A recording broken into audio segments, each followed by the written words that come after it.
Amos Manlangit. Welcome, Amos. Thank you.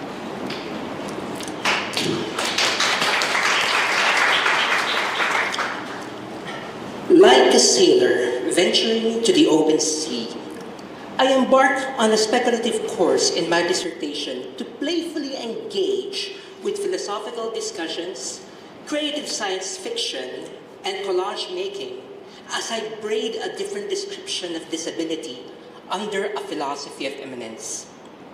I am motivated by my analysis of visual interpretations and metaphors about disabled people as it is seen in the history of art, which reveal a problematic discourse in how conventional aesthetic theories have fabricated an ableist attitude to isolate disability as a contemplated object, bodies of which are subjected to scrutiny and examination in relation to idealized notions of beauty.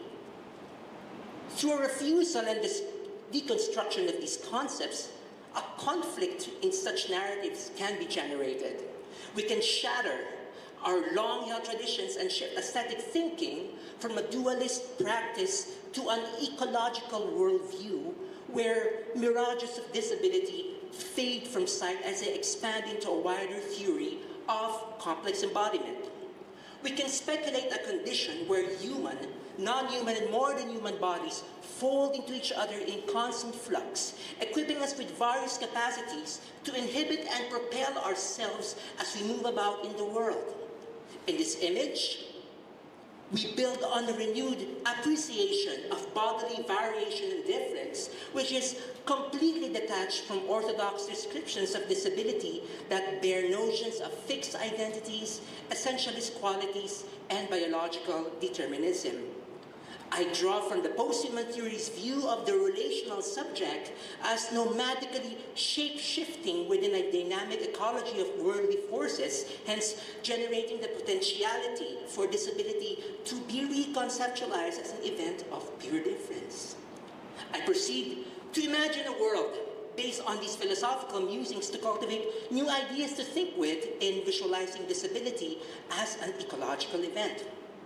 As I weave reading, writing, documenting, and art making, I fabulate a whimsical plot that leads me to assembling visual and literary vignettes that make up my eco-philosophical approach.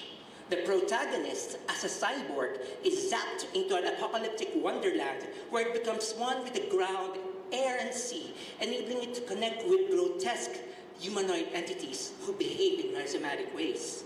Their concepts of identity, community, and justice deterritorialize to describe a mangle of bodies that individuate, collectivize, and metamorphosize into a war machine, an imperceptible force of creative resistance.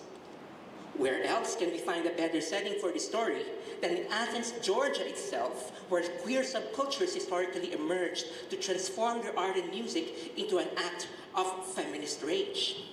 By incorporating a Deleuze-Guattarian twist to my philosophical imagination, I seek to extend disability studies professors Tobin Sieber's theorization of disability aesthetics to reimagine the disabled condition.